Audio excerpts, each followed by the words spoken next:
Hello, back to Fields and Fun. It's Rich here. Ali's disappeared, probably because there's some hard work to be done. Now, welcome back to the channel. So, a couple of bits of information. You'll see, or you may see from a video I did probably a month or so ago, how the fields are starting to look greener because we've had over the last few weeks quite a bit of rain. The grass is now starting to grow at last, thankfully. As a result of that, because we're in early part of September now, mid-September actually, we are wanting to chain harrow the front field. So I've just disconnected my flail mower. This is the flail mower that I use. I bought this last year new. It's a 6 foot offset, so 180 or 175, whatever they call them. Winton it is. I bought it new, about 2.2. I think it was 2,200 delivered.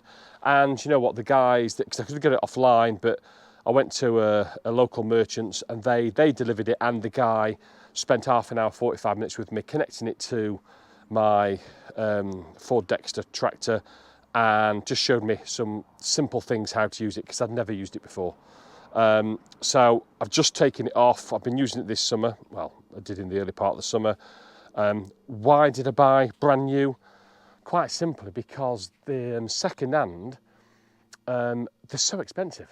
So originally I was looking for a toppers, which are the sort of the big square flat machines. Really difficult to find one that's in good condition, that's half decent price. Flail mowers, you just don't find them. When you do, they go for so much that I just thought, well, I spoke to somebody I know and he just said, you know what, Rich, you're going to use it for years and years and years. Buy it new, look after it, and it'll last. So just disconnected it from the tractor, and now we are heading, and if you look right across the field, which is where we're going to be aiming for now, is the tractor. Henry, that's his nickname, because we're going to do a bit of flail. No, we're not going to do any flail mower. We're going to do a bit of chain harrow. So I bought a chain harrow. This was second hand about 2 years ago. Yeah, about 2 years ago, and 9 foot. And again, chain harrow, it's one of the things you can chain harrow whenever you want. Why do you do it? Well, it's good for largely aerating the ground, picking up weeds and things like that. It flattens off the surface. It can mix in some of the poo, that the horse manure and the droppings that you get on fields, flattens off molehills. So generally speaking, there's a lot of good to do in it. When do you do it? Normally it's in early spring, ready for the summer months, but you can do it in sort of September, October time as well, albeit the best time to do it is really when weather conditions permit. You don't want it too soft, you don't want it baking hard, and what we've had such a dry summer this year, but we've had rain over the last recent few months. It's made the ground, I think, is about perfect now. So there's a bit of give in it, but it's not too soft. The problem is, well, you'll see, because I've not used a chain harrow since last autumn. So what I've gone to do is now, what is buried here is the chain harrow. So I've managed to dig out the connecting beams to the back of Henry. But as you can see, if I peer into here, look at the lead beam here, and the chain harrow is absolutely embedded in the ground. So it's just, I'm going to have to dig him all out. You can see with some witness marks, I've tried to see if Henry can pull him out. He can't, he's just wheel spinning. It's 9 foot, which means, I don't know what his horsepower is actually, 1968. If you know, just drop the comment below. Around about 35, 38, max 40 horsepower, I think. It can tow the 9 foot chain harrow, it's got quite a few revs to get it going, but once it's going, he's okay, and he'll go up and down the field quite comfortably dragging it. But I've got to dig all this out. I mean, well, and you can see what I've brought here, crowbar and claw hammer type of thing. There's no witness marks that it's actually in here. We've had it cordoned off to make sure the horses don't go stampling in here. So I'm going to spend the next hour probably digging out this. And again, hindsight says probably don't put it in this area of the field, which gets more neglected, I suppose. This is absolutely horsework. This is literally digging it all out here. I'm managing to get it all. You can see how buried it's been. So it's all now. Oh, you see that looks free-ish. I've managed to dig down this side here. But I've got it out to this back right corner. But there's just, I've done about, I don't know, a tenth of it. This is just absolute frigging nightmare. Yeah, lesson learned here is I don't put it on long bloody grass too close to the edge.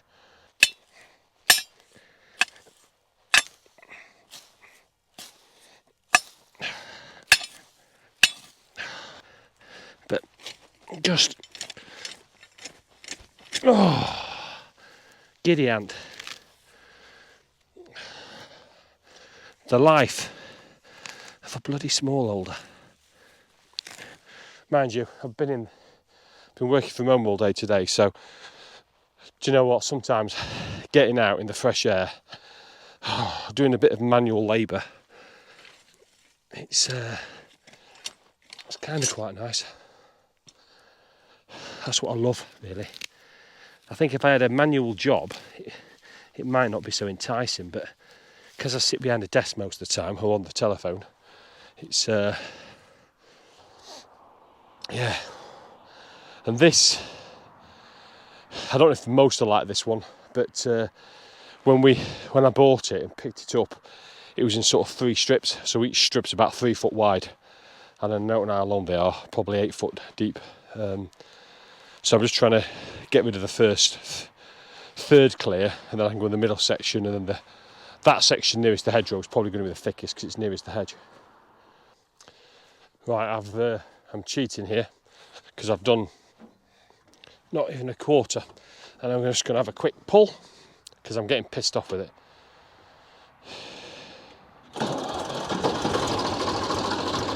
Right, here we go.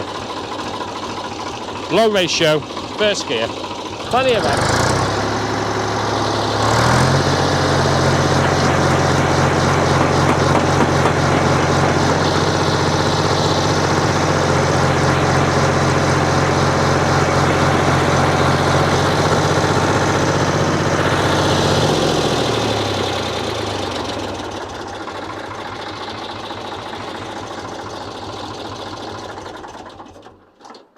Yeah, I thought that was too good to be true.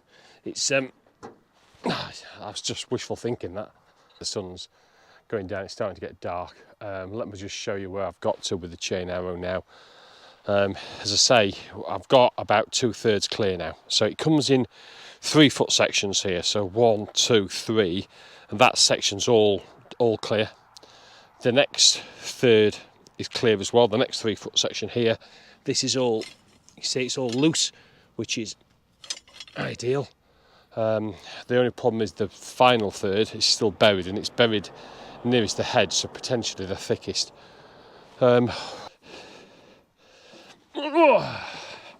Last try, and then we knock it on the head.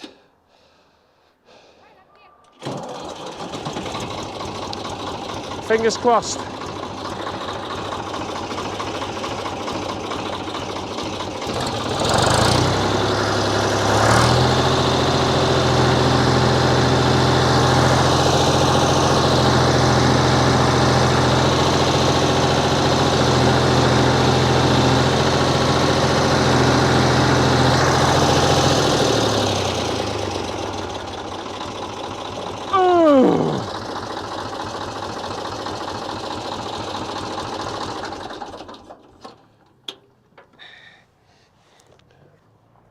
Right, that's it. I'm going for a beer. Yeah, you'll notice I'm wearing a different top, and it's a bit light, and that's because it's the weekend now. And again, a job that I expected to take 20 minutes, just clagging on the the chain arrow that is turned into about a 3-hour saga. So this is it, it's all cleared. I've not tried to move it yet, but it's all loose now, all the way around, even up there and near the hedge. It's all clear. So say this is a 9-footer, so quite a large chain arrow for this type of, well, it's a 1968 Ford Dexta 2000. My little baby it is. So what I'm going to do now, I'm going to put the camera down and hopefully get this moving. So fingers crossed. Say I'm in low ratio, first gear, plenty of revs.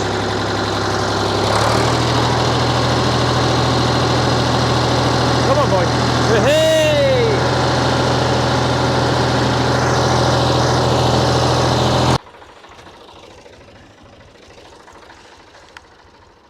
Come on, get in there.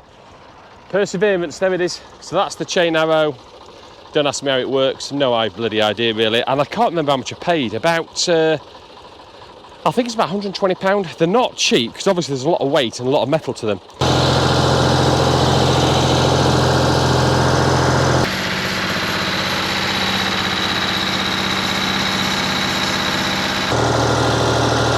I've never been happier going up and down in lines.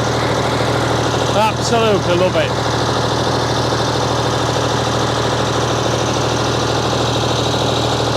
For people that follow me, I've got another YouTube channel called Fast and Fun, all about sports cars. And do you know what? Henry, my little Ford Dexta 2000 gives me as much pleasure as any of the sports cars. I love it.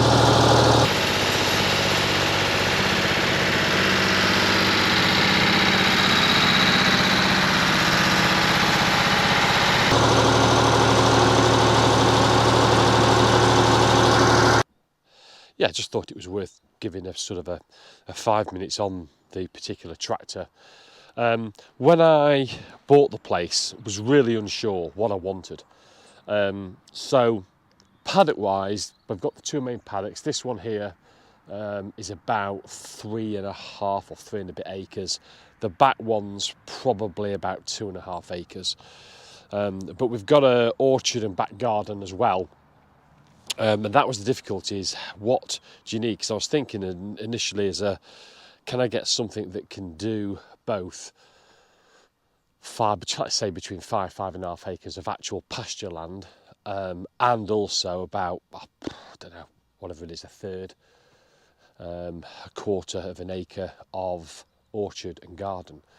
And what I quickly ran into is you can't really. So even a compact tractor, because you've got quads, then you've got the compact tractors, and then you've got sort of the bigger tractors, and I wanted something that was affordable. I had a budget to go on, and then I was told really you need a ride-on lawnmower for the orchard, because there's all little sapling orchard trees, so I can drive in and out of those. That was another cost, so I went to the auctions and bought a second-hand one of those. But when it came to tractors, I had no clue at all.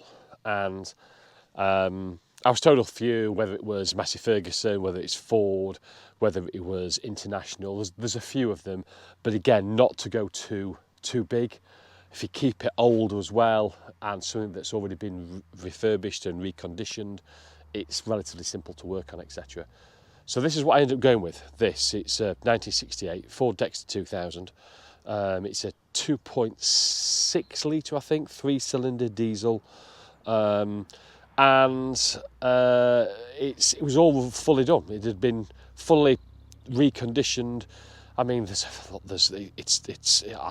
think for such an old car, it looks in great condition.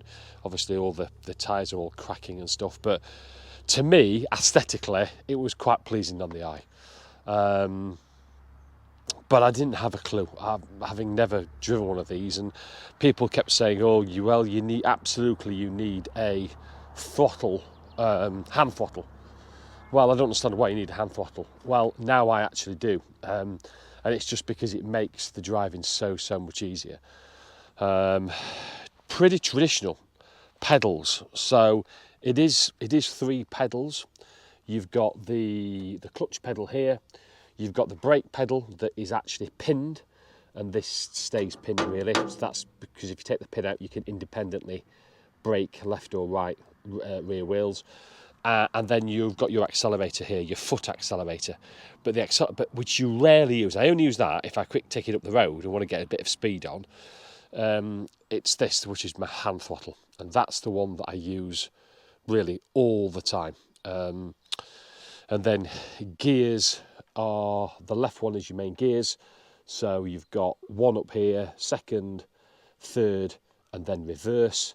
And then this is your high and low ratio. So that's in low ratio, push it back, and that'll put it into high ratio. So in theory, you've got 6 forward gears and 2 reverse gears. Handbrake, again, traditional like a car, handbrake there. And then this here, in fact, let me just walk round, it'll probably be a little bit easier. So that's your traditional handbrake. And then here you've got your... that removes and engages drive to your PTO, so your power takeoff. So if you walk around here to the back, your PTO is in here. So I disconnected the flail mower yesterday, or a couple of days ago, to get the chain Harrow on. That's your PTO, so that is for implements that need a drive, i.e. my flail mower. That's what I use, and this is a blanking cap here. Screw that back on, and then at the back, so this is just your normal tow hitch for just towing, and in this case the chain Harrow, and then you've got your 2 main hydraulic lift beams here. These are in the full up position, and obviously this is what you use to lift the flail mower, and they're controlled, if I lean through here, by the switch here. So again, in the full up position, locked, but it can, when the flail mower is connected, you drop it down, and that's how you adjust the height there. And then the top beam, so there's a beam here that goes across to the top of the flail mower, and again I can tighten and loosen that off just to make sure that's, so it's just 3 pieces plus the PTO down there at the back. This is to, I don't know, I can't remember. It's obviously to, I don't know. I'm going to talk a load of rubbish. I think it might be to do with the offset, but that's it. Yeah, I think that's not a lot else to say. Maintenance-wise, keep an oil, check on the oil level, because it has got a slight oil leak. Because it's relatively minimal, I've been using it today quite a bit. You can see a little bit of oil seepage. It's coming out of this seal here by the looks of it, so I'm not sure what that is, but I probably need to whip that off and get a new seal on there. But again, keep checking of the oil. I've been putting red diesel in because I believe you can do, but again, red diesel, actually, to tell you the truth, is they only sell it at a few garages, and it's quite flipping it. I thought red diesel was like 40p a litre or something, and it's not. I was still paying well over £1 a litre for red diesel. What else? I suppose the other one was there's various, from a maintenance point of view, bleed nipples here, just making sure that certain areas are fully greased, and never really knew why they'd put grease nipples on a tractor rather than just use seal bearings, etc. But again, it's the age, and it's also the fact that if you don't keep on top of them, they will wear for sure. But actually, they're low cost, and as long as you've got a grease gun, I think I paid £40 for mine, tube of grease and a grease gun, and that should last me quite a few years. Better look at the chain Harrow that I've been using today, and as you can see, I've just lifted this bit up here for you. How it works, no idea really.